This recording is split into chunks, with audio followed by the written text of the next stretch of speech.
Mwaramutse neza nshuti z'urubuga hakurya y'ubuzima.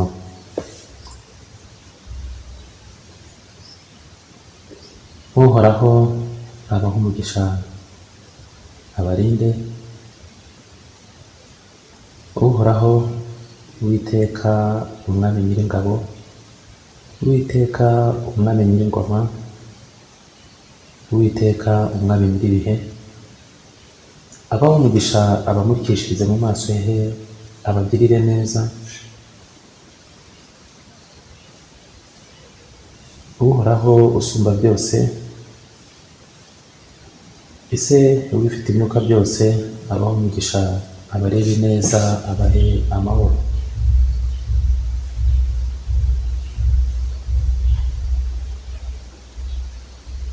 Ndabasuhuje bana b'Uhoraho,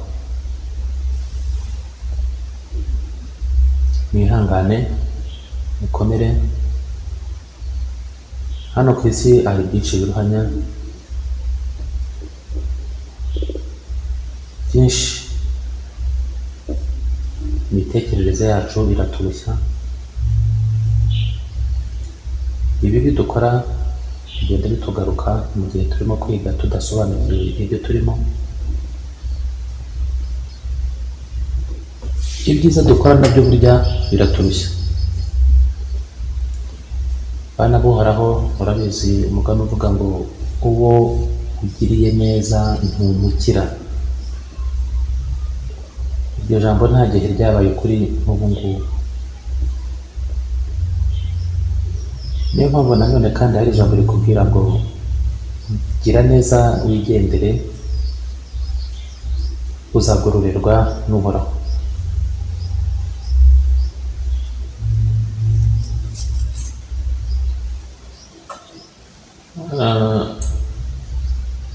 Umubiri twambaye nawo ubwawo ni nk'imodoka tugendamo, murabizi. Rimwe ipine rirapfumuka, ubundi rotire zikashingukamo, ubundi badefire zikabanduka, ubundi shapoma cyangwa korekiteri ya shapoma igakubita hasi, meteri zikanga kwaka, amahoni agakwama, ibirahure bikameneka, ibindi bikanga kuzamuka, imiryango igafunguka indi ikanga.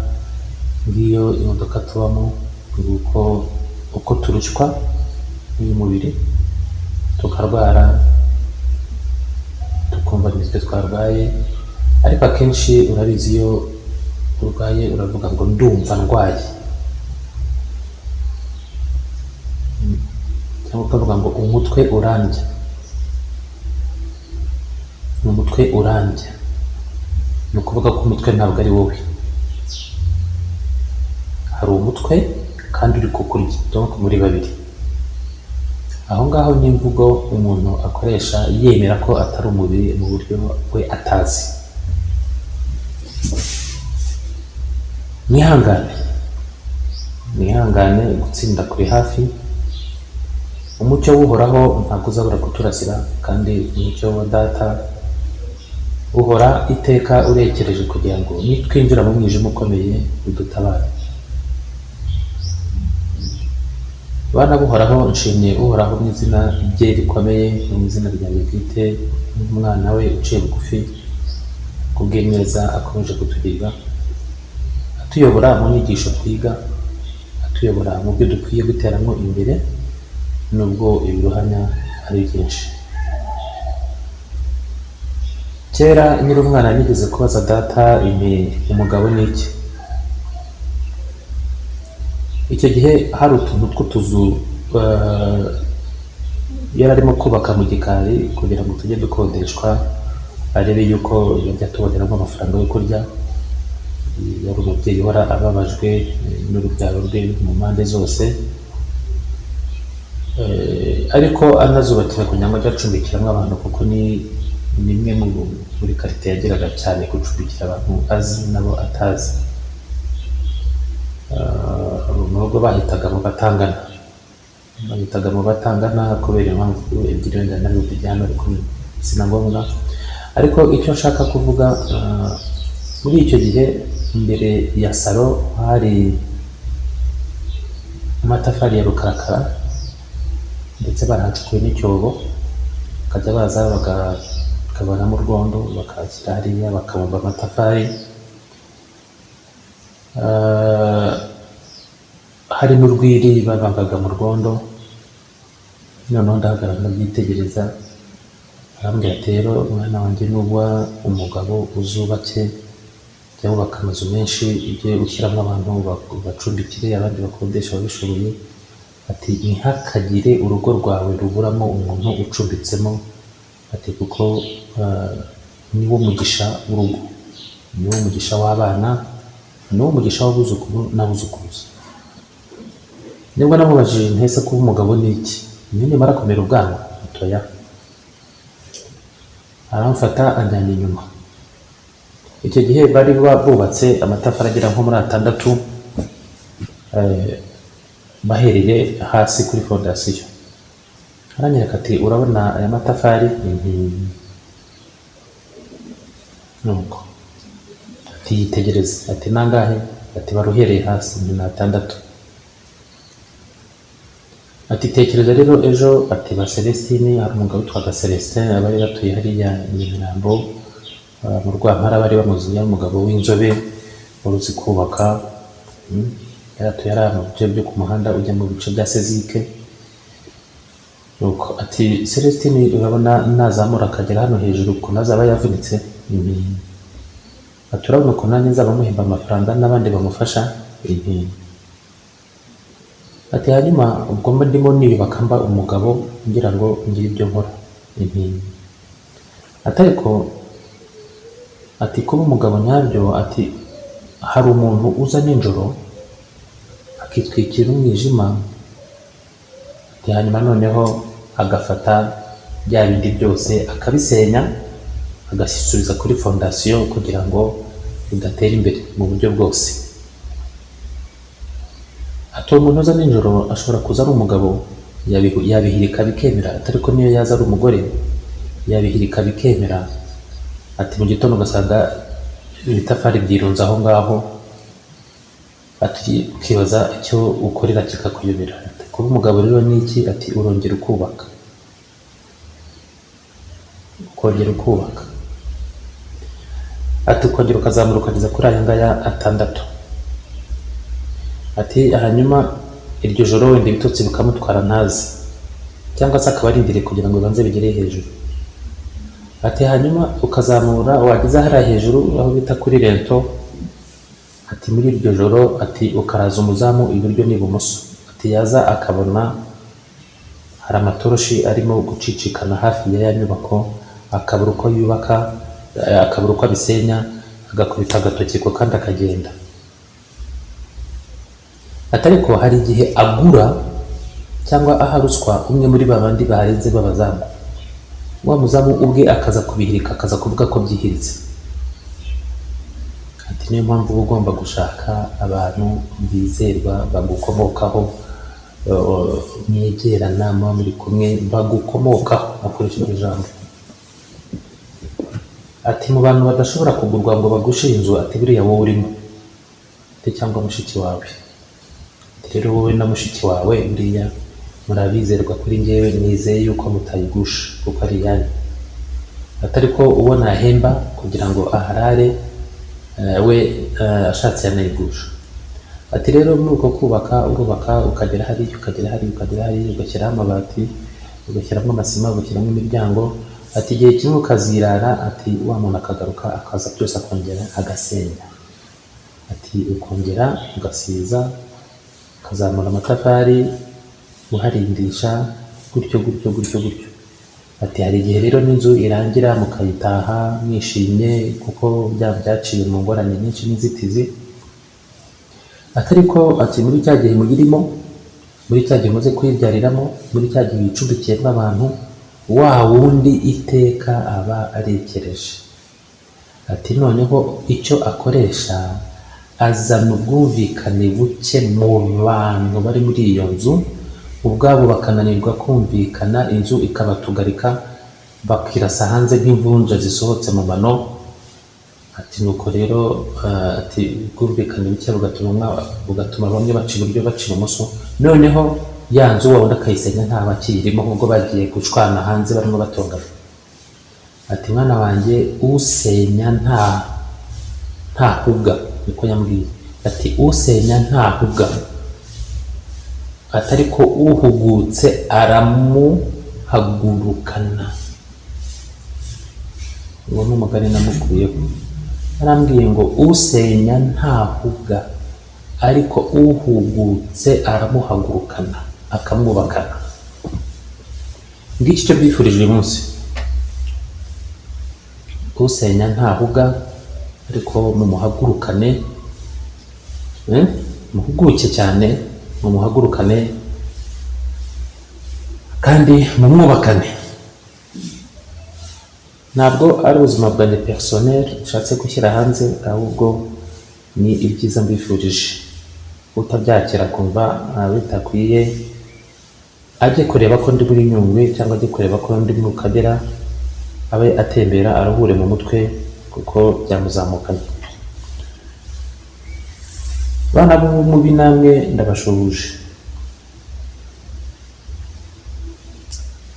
Igihe kinini nagendanye namwe kandi igihe kinini twaraganiriye.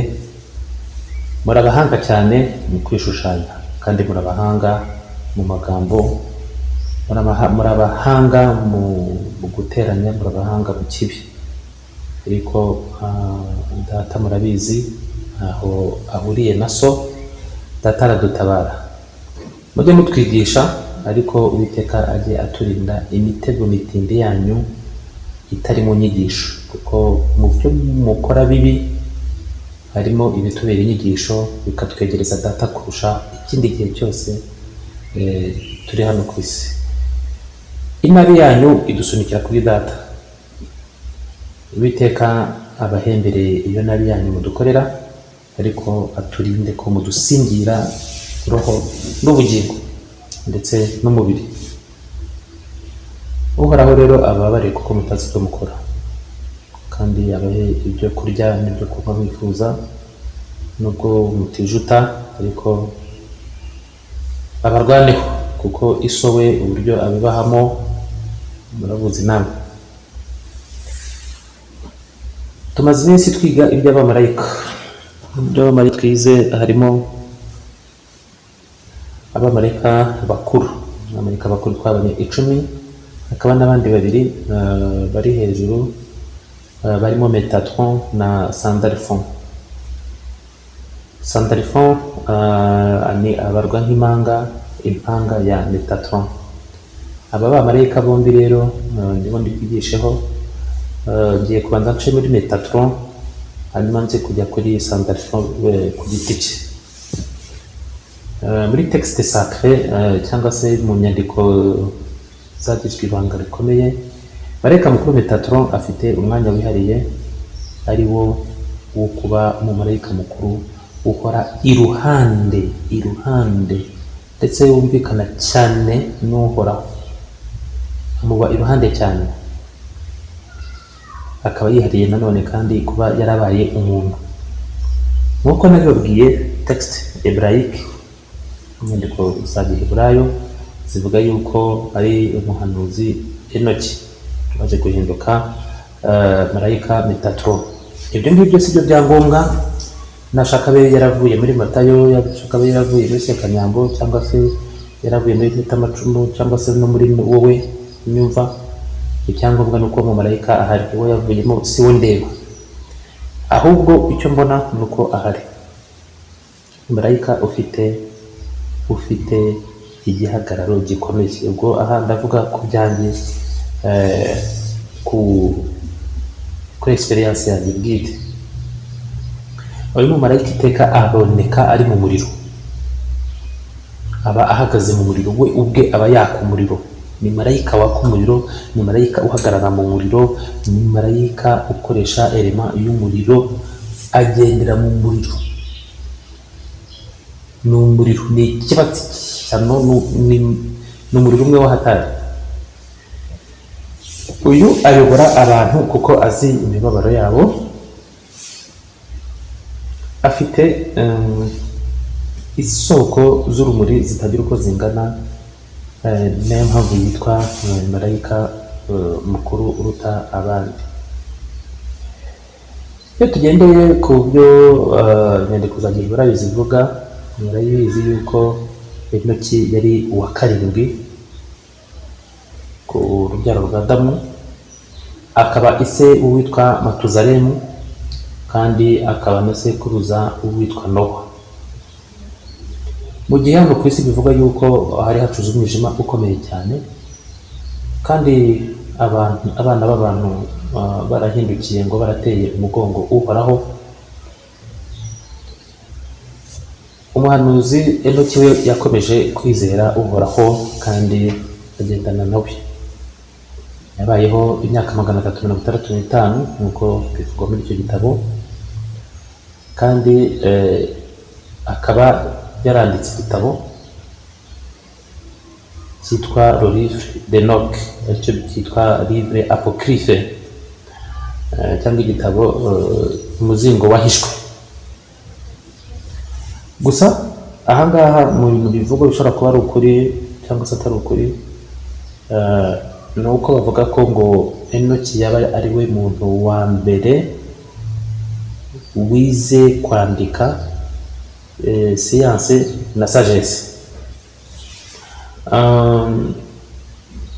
Uhoraho rero ngo yitegereje Enoki areba kwizera kwe, yohereza marayika mukuru witwa Aniyeli, akaba ari marayika w'ibyiza wo gukiranuka ndetse n'ubutwari, kugira ngo amuvane mu mubiri amutware.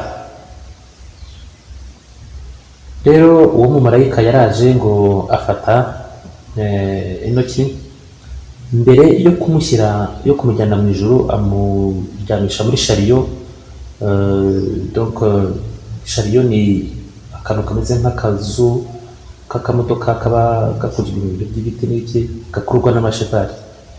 Hanyuma yamuryamishije muri iyo shariyo irimo umuriro yaka.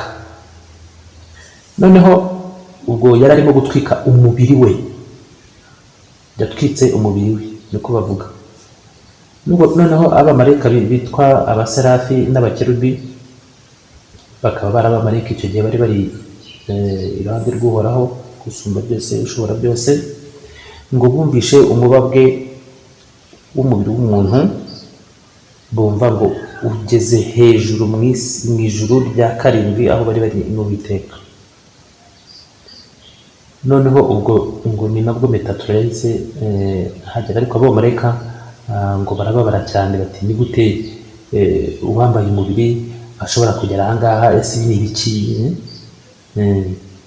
Bo niko bateye, ntibazuyaza, bahita babaza uhoraho bati ibi ni ibiki? Arababwira ati mu bana banjye bari ku isi bose baranyibagiwe, usibye uyu nguyu Enoki wenyine watsinze. Ubwo rero ni uko nguko Enoki yageze aho ngaho. Mu kuba Enoki yarahinduwe Metatron, ahangaha si byo byewe nemera cyangwa iki, ariko uyu mumarayika byewe uko muri mu nyigisho z'umwuka zo mu rwego rwo hejuru, uko afatwa noneho nuko ushobora kumubona ni gute uyu mumarayika mukuru. Ibyo bitabo by'abaheburayo bivuga yuko ngo muri cya gihe umubiri we wari urimo gutwikwa kuri ya shariyo, imitsi ye yabaye imigezi y'umuriro, ngo hanyuma umubiri we uhinduka ifumba y'umuriro yaka cyane, nk'ikibatsi cy'umuriro gikomeye, ahinduka roho ndetse n'ubugingo bw'umuriro. Ubwo yahise yambikwa amababa 36, iki cyo nicyo, ndetse ahabwa n'amaso umubiri wose, nuko yiswe Metatron. Ahangaha ikintu navuga, hari aho Metatron ashobora kukwiyereka afite igihagararo cy'umuntu muremure cyane ufite muri metero 152 n'igice. Hari ahandi Metatron, donc njye nabonye biterwa n'imbaraga ufite buri wowe, imbaraga ufite buri wowe. Ndabaha urugero.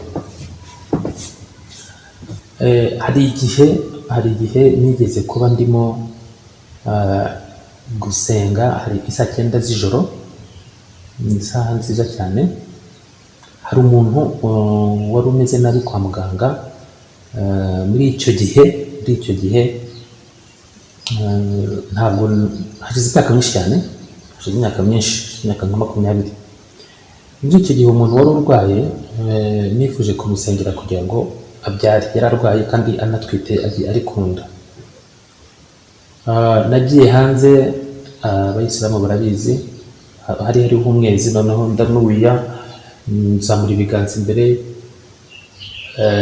mvuga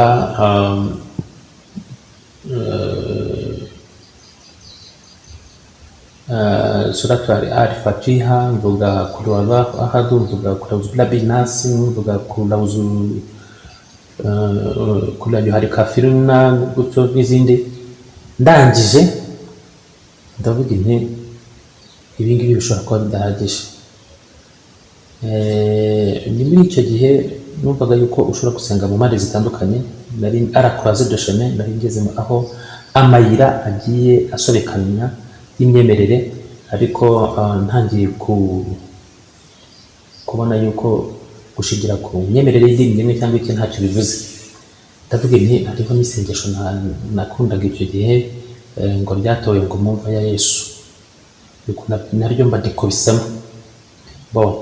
Maze kurikubitamo ndavuga ni irihe sengesho rindi rikomeye navuga simvugisha kure ya sengesho rirangije. Ariko noneho ko mbona ikirere gisa neza, nitegereje mu ijuru mbona harasa neza, mbona inyenyeri mbona haratambutse, mbona ukwezi kwatse, numva ijuru rimbereye ryiza kurusha ya masengesho navugaga. Hanyuma nkiri aho ngaho nari ndimo ndwana kugira ngo, kuko nari nzi ko umubyeyi yabyaraga bamubaze, ndagira ngo umwana atamwica, uwo mubyeyi agapfa cyangwa umwana agapfa. Aho ngaho mu gihe nabonaga ijoro ari ryiza n'ukwezi, nabaye nk'utwarwa gatoya, ngiye kubona mbona haje ibicu inyuma y'ukwezi. Nari se hashika hariya kuri maternité, ko hari hameze buri imbere hari imbuga nini cyane izengurutse maternité, ari mu rubavu rwayo ahagana kuri pédiatrie, abahazi barahazi. Aho ngaho nitegereza ikirere cyane, ngiye kubona mbona haje ibicu, bya bicu biriforoma, ndakomeza ndareba, ngiye kubona mbona bya bicu birimo urutugu rw'umuntu, urutugu, kandi mbona wa muntu arahindukiye arimo arandeba. Direct inyuguti z'umuriro zihita zinyandikamo, mbona ziturutse nk'ahantu zinjemo gutya, zikubitamo mu gahanga, mbona izina Metatron. Niyo revelation ya mbere nagize ya Metatron, niyo revelation ya mbere nagize ye nka marayika mukuru. Aha ndashaka kuvuga ko muri urwo rubavu rwa maternité nari ndimo, narebaga igitutsi cyanjye cyerekeje kuri pédiatrie n'urugero, kandi marayika mubona noneho nko mu majyaruguru. Iriya ni portail ikomeye, amajyaruguru ni portail ikomeye. Abantu batabizi, amajyaruguru afite ikivuga gikomeye cyane cyane ko n'izina ryanjye muri Magie Blanche ari le loup du nord cyangwa l'eau du nord, amazi y'amajyaruguru cyangwa se n'ikibura cy'amajyaruguru. Hanyuma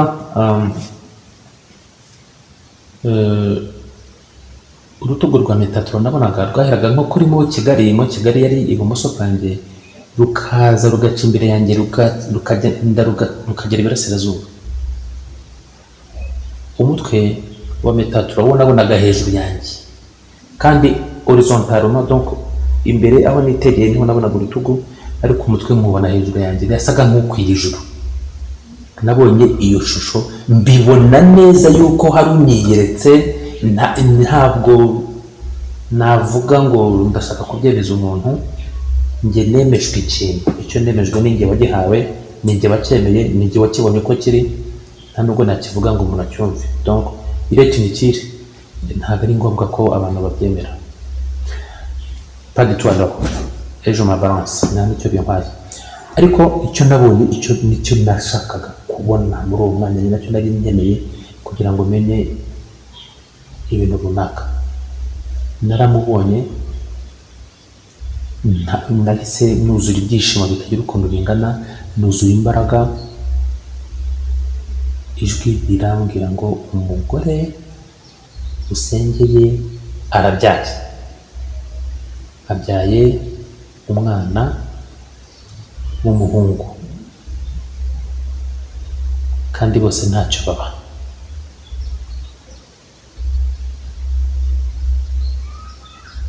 Uko nyine ibicu bihita byongera bihinduka ibicu, ariko mbona mu maso h'umuntu haka umuriro, harimo hagenda hanyitegereza. Ntabwo nashatse kuva aho ngaho, numvaga bwacya bakanakoropa muri materinete, kuko bakoropaga bagavanamo abantu, kandi igikapu cy'imyenda y'uwo mudamu naho cyari kiri ku bintu by'ibibaho byabagamo bicaragaho, na bya byugi byabo busunika byikubita, sinzi niba bikibamo. Numvaga n'abantu baza kwa muganga nihagarariye aho ngaho, numvaga n'iminsi yahita nk'imyaka n'imyaka mpagaze aho ndeba hahandi. Ntabwo nashakaga ikintu kinderanja ngo mvaho. Muri uwo mwanya nakiriye inkuru nziza cyane kandi inkuru mbi cyane kuri njyewe icyarimwe. Numvise umuforomo avuga ngo umuntu uri kumwe n'akana kanaze n'imyenda y'uruhinja. Yari inkuru nziza kuko ubu nasengeraga yarabyaye kandi banyaka imyenda y'uwo mwana we, kuko ni jye wamuherekeje kandi bigenze neza. Yari inkuru nziza, ariko yambereye inkuru mbi kuko yamvanye mu byiza nabonaga. Iyo yari experience personnelle yanjye. Mu nzego zo mu ijuru, Metatron ari mu rwego rw'abamarayika bakuru bashinzwe kugira ibyo bakora hano ku isi, nk'aba Mikayeli, Rafaeli, Gabriel n'abandi. Aho Metatron atandukaniye n'abandi, we ahora iruhande rw'uhoraho mu ijuru rya karindwi, kandi niwe wenyine uhora yitegeye Uwiteka mu maso. Ni nawe wenyine mu ijuru wemerewe kuba yakwicara, mu gihe abandi bose baba bahagaze. Metatron bavuga ko umubare we ari 70, kuko aba ku bikomangoma 70 by'abamarayika bategeka amahanga 70 n'indimi zabo 70 akaba azizi. Anategeka ahantu h'abamarayika Legion Angelique, navuga ni ahantu haba abamarayika basa nkaho bari muri mission iva kuri we. Urwo rugaga rw'abamarayika ategeka rwitwa urumuri rwa Metatron, cyangwa se la lumière de Metatron.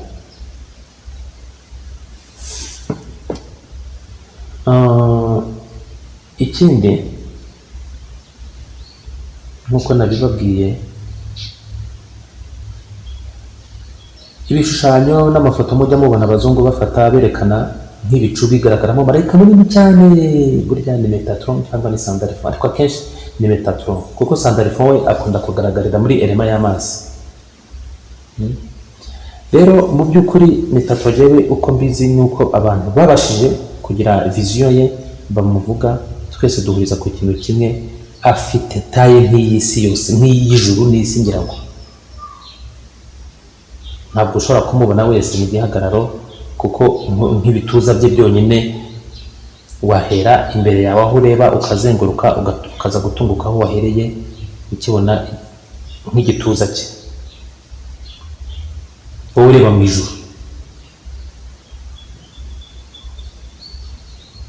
Ni marayika ushobora kujya kubona ukabona nko mu gihe izuba rirashe, ari igihe cyiza, nawe uri mu gihe cyiza mu buryo bw'umwuka, ukabona izuba rizamuye amababa menshi cyane, ukabona arimwo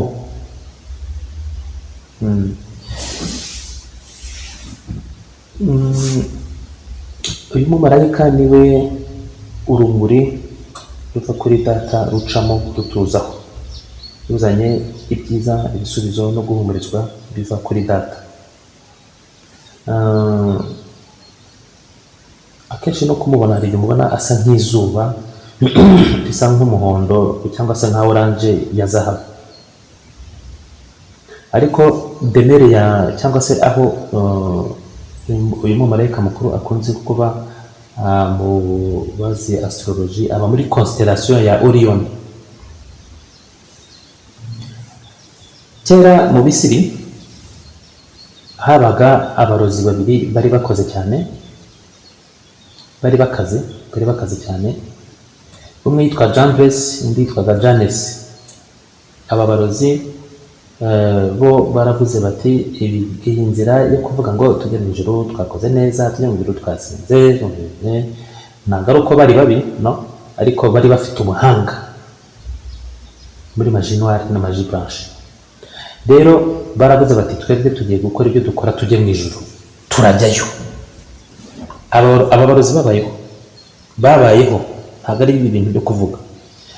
Rero bakoresheje imbaraga zabo noire n'iza magie zindi zitajya ko zingana, bari bazi, barabahanga cyane. Umwe yitwaga Jambres, undi yitwa Jannes. Barazamutse bajya mu ijuru. Bagitungukayo marayika Gabriel na Mikayeli bashaka kubabuza kwinjira muri iyo si y'umwuka ikomeye.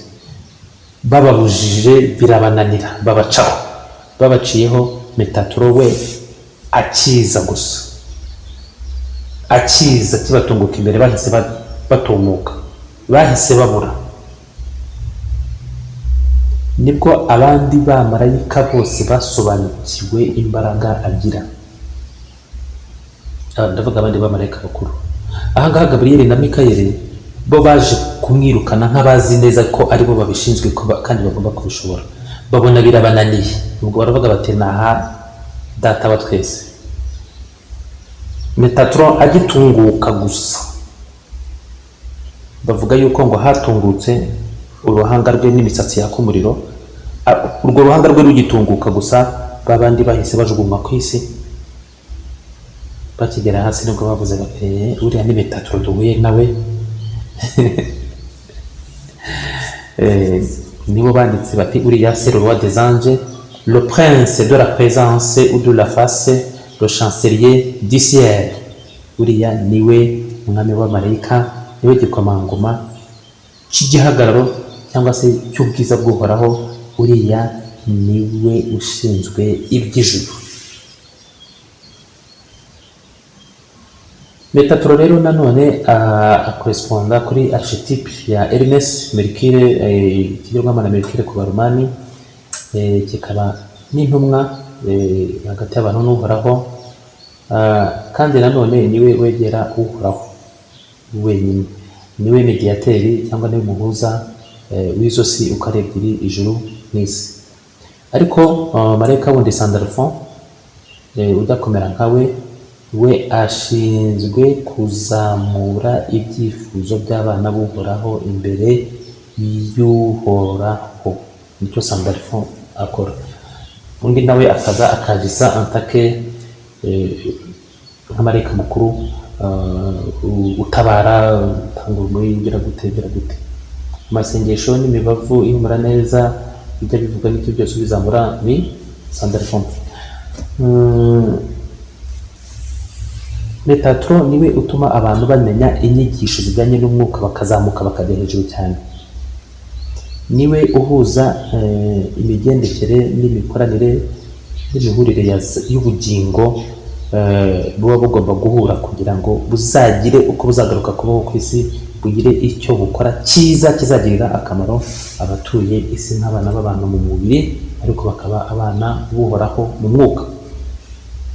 Hano ku isi yacu Metatron aba muri eteri iri hejuru y'igihugu cya Misiri.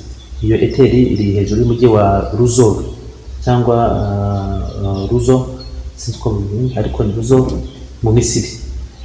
Rero Metatron akora uko ashoboye kugira ngo umuntu wese uri mu mubiri abe ari aho agomba kuba muri misiyo y'ubuzima bwe, agakora uko ashoboye kugira ngo urumuri rwe ruyobora rugere ku bantu bose mu buryo bungana. Uko twabibonye Metatron twarabibonye aho biva mu kigereki cyitwa metatoru message cyangwa metatronon, bivuga uri inyuma y'ubwami n'ubuhagarikiye. Gusa urumuri rwe ruba muri buri wese muri twebwe kandi bituma tubasha kwikonekita nawe. Iyo uhamagaye Metatron umwiyambaza aza nk'inkingi y'umuriro ndende cyane itagira uko ingana, ariko nanone ajya abasha gufata forme ashatse. Nubwo ari mu nyigisho z'umwuka, Abayahudi bo bakavuga ngo niwe nkoni ya Musa, ndetse bakavuga ko ari we watangiriye ukuboko kwa Aburahamu igihe yaragiye kwica umuhungu we Isaka amutambaho igitambo. Bakavuga ko ari nawe warwanye iruhande rwa Yakobo igihe yari ari mu ntambara. Gusa bivugwa yuko ari n'umwanditsi mukuru w'ijuru, aho yandika ibyiza byose umuntu akora mu cyo bita anale akashike. Rero kuba yarabaye mu mubiri akaba azi uko umuntu aba mu mubiri nuko apfa n'ibyo byose, bituma abasha gufasha abantu mu nzira abandi bamarayika badashobora kumva. Rero imbaraga za Metatron ziba mu kintu bita cube de Metatron, ni figure géométrique isa nk'icyitwa les solides de Platon et le Merkaba, cyerekana ibishushanyo bikikijwe n'ibizenguruko y'umuriro cyangwa champ lumineux magnétique. Iyi cube ya Metatron iyo uyambaye ikurinda energie négative, ariko izamura vibration zawe mu rwego rwo hejuru cyane kurusha ibindi byose. Ahangaha rero mvuye kuri Metatron, reka turebe Sandalphon kuko ni uburyo ushobora kuyifatanya byombi ukava mu buryo bwimbitse. Rero marayika mukuru Sandalphon tugiye kumurebera mbere na mbere mu nyigisho zitandukanye hirya no hino ku isi, mu mirage y'inyigisho z'umwuka kandi zahishwe. Sandalphon ubundi mu gihe Heburayo niho iryo zina rituruka Sandalphon, ariko mu kigereki cya kera naho ririmo, aho usanga nanone no muri Isilamu baramuvuga. Mu mirage n'inyandiko n'inyigisho z'amadini n'imyemerere ya Kiyahudi, muri Judaisme rabbinique ndetse no muri Christianisme ya kera abakirisitu ba mbere, mu nyandiko zabo mu gitabo cyitwa Midrash n'igitabo Talmud cy'Abayahudi ndetse no muri Kabale hose harimo. Inkomoko y'izina Sandalphon turayibonye, ariko we ubwe akomoka he? Nk'uko twabonye yuko Metatron aturuka, bavuga ko abona nabo ngabo Abaheburayo n'Abayahudi baravuga ngo Metatron ni umuhanuzi Enoki wahindutse marayika. Ahangaha kuri Sandalphon bavuga ko ari Eliya wazamuwe agahinduka marayika. Indi soko y'ibyanditswe yo mu gihe cya Midrash ifata Sandalphon nk'umuvandimwe w'impanga wa Metatron waturutse wabaye mu mubiri agahinduka marayika. Iri zina rya Sandalphon nk'uko twabibonye riva muri prefix grec sim cyangwa sim bivuga ensemble, hakazaho n'irindi jambo delphos bivuga frère cyangwa umuvandimwe, bikaba rero byasa nk'ibivuga confrère, umuvandimwe mu buryo runaka, kuko ikigereki gishya ijambo collègue ariryo ryitwa sinadelphos rifite ubusobanuro bumwe na confrère. Aha rero ukabona ko haba havugwa Sandalphon na Metatron, nubwo iyo derivation cyangwa icyo kinyuranyo cyerekana yuko inyigisho z'abasemite cyangwa inyigisho semitike zagiye zitsikamira izindi nyigisho bikagenda byivanga, ariko Sandalphon biva ku kigereki cyitwa sandalion nanone, cyangwa bivuga sandal, inkweto z'imishumi, hama bakavuga yuko rero Sandalphon aba yambaye inkweto za sandali. Celui qui porte des sandales, pas des sandales, non, des sandales. Njye mwambara sandale z'uruhu ni nziza, tuma ibirenge biruhuka. Iyo ushaka kumva neza Sandalphon uwo ari we, bamwe bavuga yuko nka Metatron ni marayika mukuru cyane urutwa paraniyeri ufite metero 150 n'ibice bimwe. Ariko nanone muzi ko byo bivuga kuri Metatron. Igihe Moise yajyanwaga mu ijuru rya gatatu, burya Moise yajyanweyo, hari inyandiko zibivuga n'ibyamubayeho, yabonye Sandalphon amwita ngo marayika mukuru. Talmud y'i Babuloni yitwa Agiga bivuga yuko umutwe wa Sandalphon, umutwe uba ungana n'impande zigize paradizo. Paradizo uko ingana, umutwe we niko ungana. Ni nako bivuga kuri marayika Israfil, ndetse bikanavugwa no ku gikoko cyo mu Bugereki cyitwa Typhon, uruziramire rukuru, aho Sandalphon afitanye imikoranire hafi nayo no kuyiyobora. Sandalphon abarwa nk'ugize urugaga rw'abasalimu. Ahangaha ni ibikomangoma by'abamarayika, kandi akaba ari no mu rugaga rw'abamarayika bakuru bitwa abahazani. Abahazani ni abashinzwe, ni abakuru mu ndirimbo z'ijuru. Mu gitabo cya Clavicula Salomonis, Sandalphon agaragara nk'umukerubi ujya gusa nk'umudamu, abasa nk'umugore, marayika w'umugore. Mu nyigisho z'idini za Sukot, ahangaha bavuga ko Sandalphon ari we wegeranya amasengesho y'abemera, hanyuma akabikoramo akantu kasa nk'akakirana akaguru kakagenda kaka, kameze nk'agapapuro cyangwa se nk'akantu umuntu yakoze kagenda kaka, hanyuma akakazamura avuga ngo kagende kabere umubavu umwami w'abami uhoraho, nuko akakakira. Muri chapitre ya 3 y'igitabo cya Enoki niwe Sandalphon niwe bivuga. Muri chapitre ya 3 y'igitabo cya Enoki, Sandalphon niwe uyobora ijuru rya 6 ryitwa Makomo. Ariko mu gitabo cya Sefer HaZohar ni marayika utegeka ijuru rya 7. Ariko mu by'ukuri ijuru rya 7 ririmo uhoraho na Metatron. Metatron kagaragara ko ari we usa nkaho ari we chancelier w'iryo juru n'andi majuru yandi, ariko Sandalphon we akaba muri rya 6. Hanyuma dukurikije imyemerere ya Kiyisilamu, Sandalphon aba mu ijuru rya 4.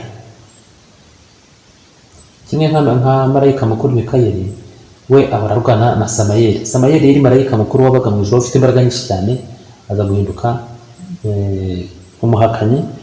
Bamwe bakavuga ko uyu Samayeli yaba ari we Satani cyangwa dayimoni nkuru. Ahangaha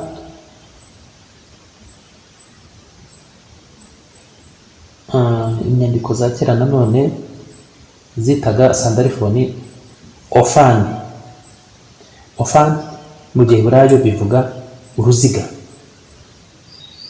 noneho bakavuga yuko ofani ari uruziga hagati y'urundi ruziga. Izo ni za nziga mujya musoma mu kwerekwa kwa Ezekiyeli, yerekwa Merekaba ya Chariot Celeste muri chapitre ya mbere y'igitabo cya Ezekiyeli. Binavuga yuko rero sandalphone afite icyo akora gikomeye cyane cyane mu kubyara k'umugabo n'umugore. Aho ngaho ni ikihe? Ni ukuvuga ngo iyo umugabo n'umugore babonanye, hanyuma umugabo agatera inda umugore, sandalphone niwe uza kudetermina igitsina uwo mwana azavuka afite, niba azavuka ari umugabo, niba azavuka ari umugore, niwe ubikora. Kandi ibyo ngibyo koko nibyo muri kabare juif cyangwa mu nyandiko za kabare y'abayahudi. Sandalphone niwe uhagarariye sefira ya cyangwa sefirot ya Malikuti imwe iri hasi, ari nayo ihura n'iyo hejuru ya Metatron. Hanyuma rero bakavuga yuko agaragara afite igihagararo cy'umumarayika w'umugore ufite ubwiza butari uko bungana, mu cyo bita Shekina, aho ari we wakira amasengesho y'abana b'Uhoraho akayahereza Uhoraho. Uwo nguwo yitwa sandalphone. Icyo nababwira rero,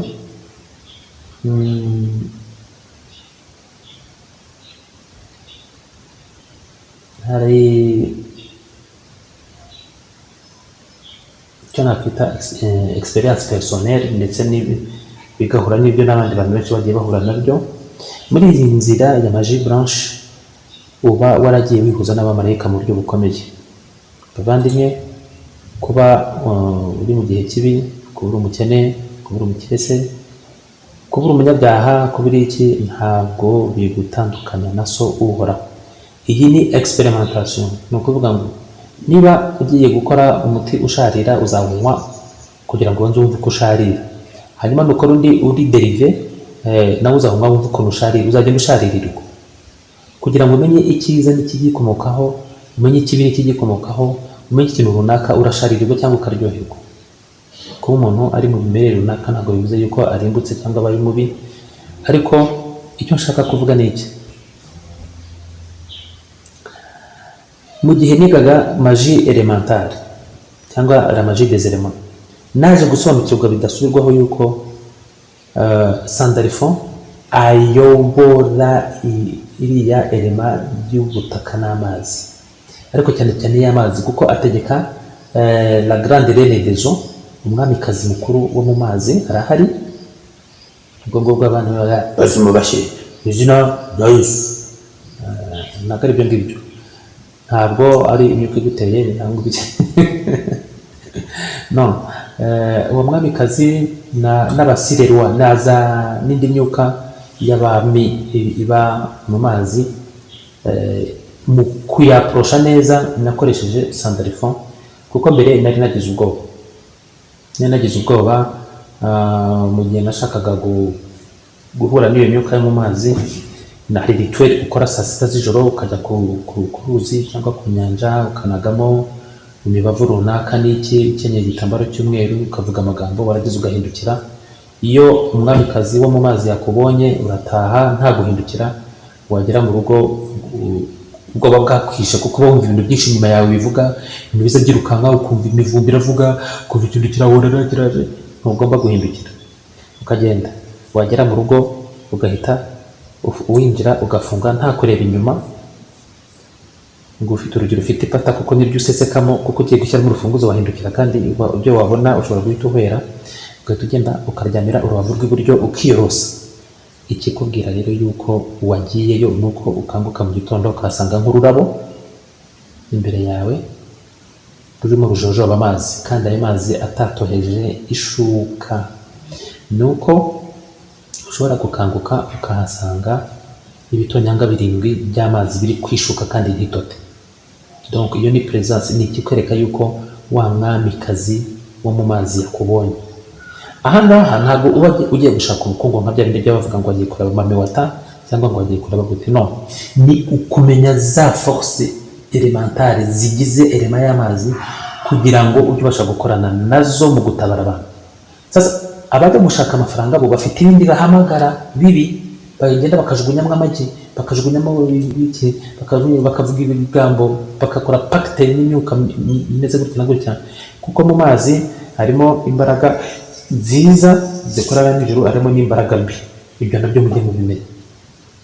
Abajya gushaka rero imitungo no gukorana ibihango n'imbaraga zo mu mazi burya bo baba bahuye n'umwaka uvanze n'akaku n'ibyaku n'imyakura n'itaka n'imitakire, umva sinzi uko nabivuga, ariko umuntu wiha gukorana pacte n'imbaraga mbi zo mu mazi uba urangiye, kuko uba ugiye kuzababara by'intangarugero.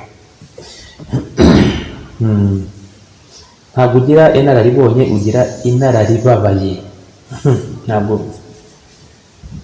ujya muri ibyo muhawe mureke kujya gushakisha ibibarenze mutazanamara. Rero muri icyo gihe nagize ubwoba bwinshi. Weke nagezeyo saa 6 z'ijoro ntari nakora rituel. Ukuntu nabonaga ku mazi hameze byonyine byari ibindi, ariko nk'umuntu wambitswe imbaraga n'uhoraho kandi ngomba guca muri iyo nzira, ndahagera ndatewe ndavuga inti njyewe ndi umwana w'uhoraho, ibi byose mbiri hejuru, nubwo binteye ubwoba, nubwo numva ingona hariya hirya, nubwo ndimo numva n'imvubu hariya zimwe zipfuna, nubwo ndimo numva ibihorera mu biti no mu mfunzo, nubwo ndimo, ariko njyewe ndi umwana w'uhoraho. Niyo hagira ikiza kikandya ku mubiri cyandya, ariko njye ngasubira kwa data. Ibi ngibi biri hasi yanjye nubwo bintera ubwoba.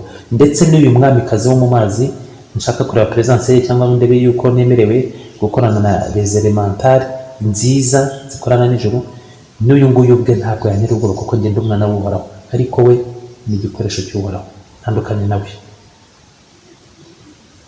Naho ngaho nari mpagaze nkora rituel nayo mbabwiye, maze kuyikora amazi atangira kuzikuka. Atangiye kuzikuka mpita mpindukira. Nari nkenyeye ikintu kimeze nk'isume y'umweru, ubwo gikenyeye kiza kigera mu maha kikamanuka kikagera hepfo y'amavi, nta kindi kintu wambaye. Ndangije mpita mpindukira ndagenda. Ngomba hari buji z'umweru nari nasize aho ngaho, mpita mpindukira ndagenda mfite buji yanjye iri mu kantu ko bitabasha kuzimara ukuntu bikora, nuko mpita ntaha. Inyuma yanjye ni nk'uko wahagurutsa umuhazi n'ikivu na rake aruberi n'ibiki byose bigakubita, ni ukuva inkuba zirakubita ukumva kandi biraza inyuma bigukurikiye bije kukugonga, ukumva amajwi akubwira ngo irukanka, ukumva ndakubwira ngo turakwishe, ukumva ibindi bintu bivuga indi mutazi bikubita inyuma yawe, hano inyuma y'amatwi bigakubita, ukumva ibindi bintu birashaka kugushikanuza, ukumva inzara zirimo ziravuga ngo cka inyuma yawe kugira ngo force mentale ufite zigaragare. Nuko ndagenda ndimo mvuga inti ntacyo muntwara, ariko ubwo nifite ubwoba bwageze no magufwa ari umusoko, ntacyo muntwara murabeshyira ubusa. Ndagerayo ndakomeza. Donc wirinda gufokasinga ibitekerezo byawe, wirinda gutekereza kubiri inyuma, ahubwo ureba aho ugomba kujya, ureba metero zisigaye kugira ngo ugere mu rugo. Nuko ndagenda mbona akazu nari ndimo, mbona karimo urumuri nyine kuko ari nasize ncanye buji nyinshi. Ndagenda ndafungura nitonze, ariko ndi ku rugi niho byakubise cyane, inzira nyeganyega naba n'umutingito, ariko ndinjira ndafungura, umuyaga winjira mu nzu ushaka ko zimwe za buji, mpita nongera ndafunga. Nuko hanyuma bitasunikira igipata, mpita ninjira mu ruziga, mvanamo wa mwenda, ndicara nimenaho amavuta nagombaga kwimenaho, ubushyuhe buraza, ndongera mfata undi mwenda wari uri aho ngaho, mpita ninjira hehe mu buriri mu mashuka y'umweru, nuko nditwikira mpita nsinzira. Mu gitondo mbyutse nasanze mfite ururabo rwa lotus mu kiganza, ntazi aho rwavuye. Iyo cyangwa icyo cyari ikimenyetso kinyereka ko umwamikazi wo mu mazi yamenye. Hanyuma Nyuma imyaka nk'itatu nyuma yaho naje guhura n'umuntu wari umuhanga cyane, arambwira ati iriya nzira waciyemo abantu benshi bayicamo bagasara, wagize Imana kuko ufite izo mbaraga, atari kugeza igihe isi yo naciyemo. Ndavuga se waciye muri iyi? Arambwira ati yewe nakoresheje marayika mukuru Sandalphon. Namwe se niba watinyutse kumukoresha n'ukuntu atinyitse? Ati birya babandi batubwiye ko atinyitse siko bimeze. Aratinyitse nibyo, afite n'imbaraga nyinshi nibyo, ariko wowe uri umwana w'Uhoraho nta mpamvu yo kumutinya. None dore uko bimeze. Anyereka rituweli, anyereka ibyo ngomba gukora. Noneho aho ngaho niho nasubiye ku mazi mfite imbaraga zinkikije, noneho mbasha kuganira na za mbaraga zo mu mazi ntafite ubwoba, ahubwo mfite ubutware bwa Sandalphon bundiho. Nabyo bindi bintera ubwoba ntabwo byigeze biza, kandi we yari yategetse ko ngomba kuganira nabyo. Ariko noneho mu guhishurirwa Sandalphon niho nagira ubwoba bwinshi. Mu kumwiyambaza no kumwiyegereza, aho nari nicaye mu ruziga, numvishe ko inzu yose yabaye umumarayika, n'itafari n'iserire n'umusumari uri hari umanitseho ipantaro, wenda ikintu cyose kiri aho cyahindutse we. Nkumva ko andi inyuma arimo ndeba, ariko mbura imbaraga zo guhindukira ngo ndebe iyo, kubera igitinyiro numvaga inyuma yanjye. Hanyuma ntangira kumva ibintu bimeze nk'ibinsikamira, bimeze nk'ibitotsi bimanura ngo nsinzire. Hanyuma nibwo navuze amagambo uhita uvuga, maze kuyavuga numva urutoki runkozeho ku rutugu rw'iburyo, rurangije rukora no ku rutugu rw'ibumoso. Ijwi rirambwira ngo haguruka kandi ukomere. Ndahaguruka ndakomera, ngo ngaho genda.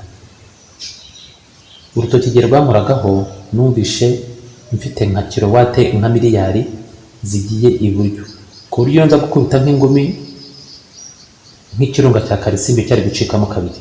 Seriously, urutoki runkoze ibumoso, numva umutima wanjye ugiyemo imbaraga ku buryo nshobora kwicwa n'abantu nk'inshuro 300. Numva simbabare, bakanyica bakongera bakandema, bakanyica bakongera gutyo.